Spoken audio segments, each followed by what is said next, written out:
ओ हाँ मस्त। इसके साथ चटनी अच्छी बनेगी।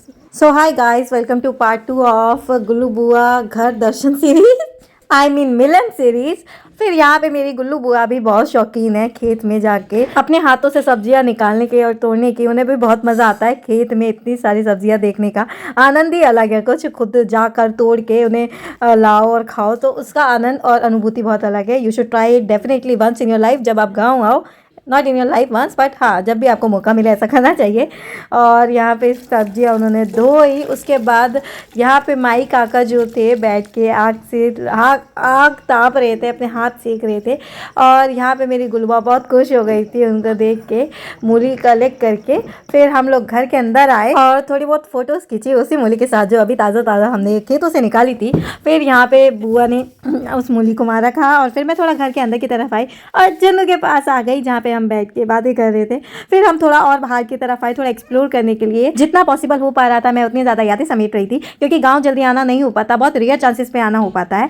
और उसके बाद फिर हम घर के अंदर आए, जिसमें गुल्लू बुआ ने हमारे लिए बहुत टेस्टी टेस्टी पनीर की सब्जी, पूरी और दाल चावल बना के रखा हुआ था। फिर यहाँ पे मेरी मम्मी से भी गाँव में बातें हुई हम सब लोगों की।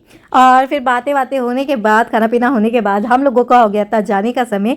तो यहाँ पे सब लोगों से मिलने के बाद, विदाई होने के बाद हम लोग अपनी मंजिल की तरफ यानी घर जाने के रास्ते पे निकल गए थे, जिधर हमें गुल्लू बुआ ने एक सरप्राइज़ दिया।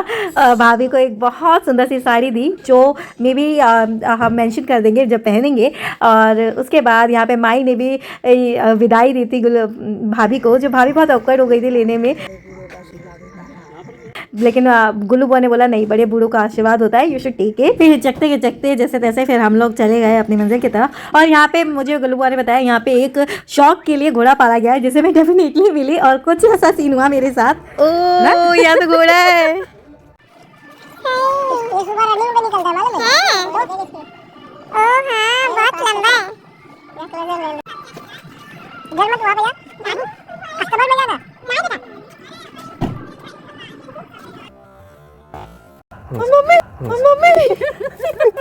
फिर घोड़े से मिलने के बाद हमारा हो गया था विदाई का समय। फिर हम लोग अपनी अपनी गाड़ी में बैठे और सभी से बाय बाय करने के बाद हम लोग चल पड़े अपनी मंजिल घर की तरफ। और रास्ता बहुत सुंदर हो रखा होता है, जो घने जंगलों की तरफ से जाता है। और इसी तरह हमारा ये दिन बीत गया। तो अब मिलेंगे आपको एक नए दिन के साथ, जब तक ले बाय बाय।